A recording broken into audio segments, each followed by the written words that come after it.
Hi, my name's John. I'm a repair tech and instructor at El Camino School of Music, Repair, and Technology.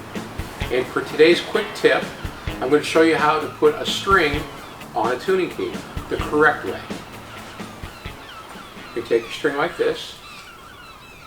You're going to put it through your bridge. Most important thing is you got to make sure on the end of the string there's a ball end. You want to make sure that that ball end is all the way up. Now you're going to take a string like this and you're going to put it through the tuning key right here. And you're going to pull the string taut like that.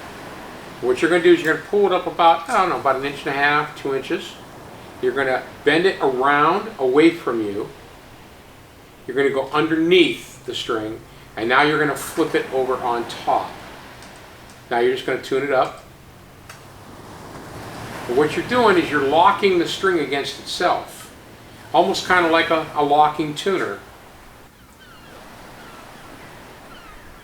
And there you go. So that was your tip for today. Hope to see you soon. Keep looking every week for a new tip. They'll be up on our YouTube channel, El Camino School of Repair, Music, and Technology. And I said it backwards, I caught it. You don't need that anyway.